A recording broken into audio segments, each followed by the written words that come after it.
Sobrang laki niya pa. Dumating na yung order ko ng 12 volts motor. Ito siya. Kasama na nga ng bumalik. Speed controller. Laki pala niya. Kala ko maliit lang. Ito ko siya balak ilagay. Bukas ko nga ito kung kaya kong mamount. Untok na bebe ko.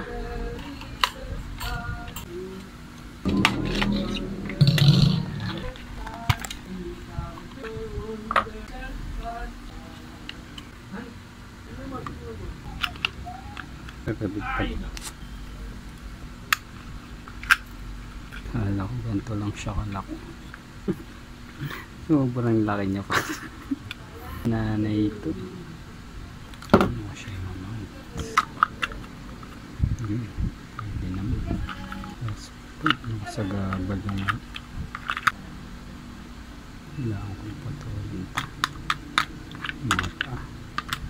Kung ako malagay ko yung hindi yung cash.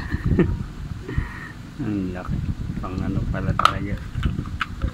Ang sakto talaga sa motor ng electric fan. Bubutasan ko pa ito dito. Wala, hindi ko rin pala ito mamamount. Yari. Diskarte ko dito. Ito siya kung sakali. Mamamount ko siya. Ito hindi ko matutornilyo. Magagawa ako. Yun, binutasan magkasya.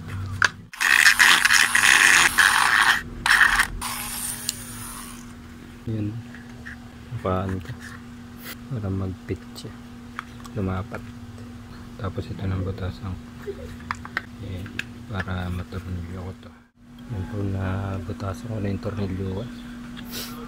Medyo ano na siya, pamot na siya. Ito naman yung controller ng motor. Meron siyang knob, saka yung tornilyo, saka washer. Tapos dito siya i-mount. Yan, nabutasan ko na dito sa baba. Tapos ito, nilakyan ko yung butas. Yan lang dapat.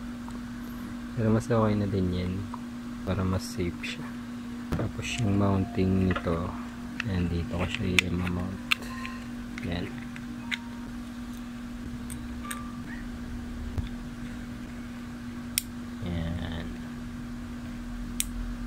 Yes, ginawa akong nakapix tong ano, yung swing niya. Kanina nagsiswing siya, ikot-ikot eh. Pero yan, medyo may lock. Tapos ipitan ko itong mga tornilyo. Yan, binutasan ko pa. Wala kasi siyang lock. Panglalak ko na dito ano, ito na cable tie. Lagyan ko ito ng wiring para i-connect ko dito. Yan na, na-wiring ko na.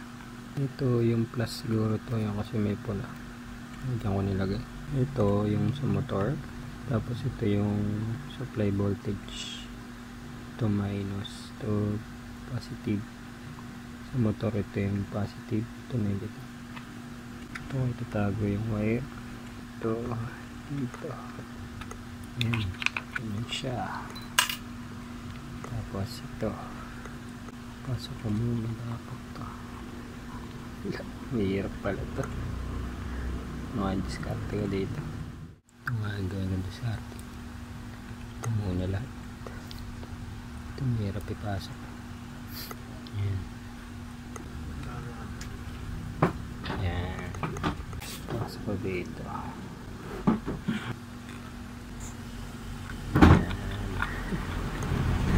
Yan. Ganyan siya.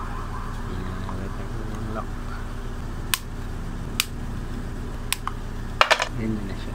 Setup ko na. Yan, dito ko siya i-setup. Tanggalin ko to. 6 volts lang kasi gumagamit pa ako nito. Yung ano ko, power supply. Gamit ko kasi yan sa pag-repair. Yan lang yung setup ko. Solar. Dito yung sa kabilang bahay. Setup ko na dito. Testing ko na. Gagana na siya. Yan, setup ko na. Okay yan. Tapos ito switch ko. Tapos may switch pa dito. Yan.